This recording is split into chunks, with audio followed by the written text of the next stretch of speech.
Kev G Weather Overview. This is Jeff Smith on Twitter. Like him on Facebook and Twitter, ABC7. Now, I think January starts off on the chilly side when we get into the weekend, but that may change as we go deeper into next week and into the following week because the overall weather pattern is such where it just doesn't want to stay cold for very long across the eastern part of the United States. At least that's the idea that I'm thinking right now as far as the first 10 days of January are concerned. It's going to be tough around here, I think, to get any sustained cold, and with that, any sustained wintry weather or big winter storms of consequence. And I'm going to show you why on the long range. But first, let's take a look and simplify things with our friends at the Climate Prediction Center. Here's the 6 to 10 day outlook. This is valid January 5th through the 9th, and they have it pretty chilly over the eastern part of the United States.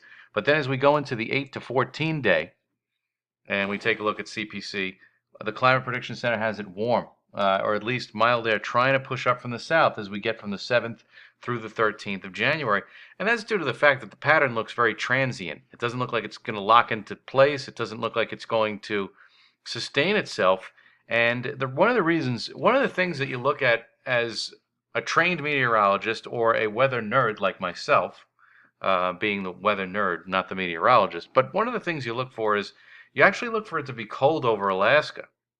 Because if it's cold over Alaska, usually the jet stream sets itself up in a way where any cold air, that comes in here is more sustained. But when we take a look at the European from a couple of days ago, this is what it looked like on Saturday. Now, these models are trying to go out 6 to 10 days. So the European from Saturday had this valid for basically this coming Monday, January 7th. And it has a big ridge of high pressure over Alaska. So the cold air would have relented if this was correct. And we would have had a pattern that was more conducive anyway to more sustained wintry weather across the eastern part of the United States, specifically our neck of the woods. But when we take a look at the latest run of the GFS model from tonight, for the same time period, it keeps that cold air bottled up over Alaska. So this is valid for the same time next Monday, Tuesday. And you see that, while we do have a shot of chilly air over the weekend, it's starting to make its way out.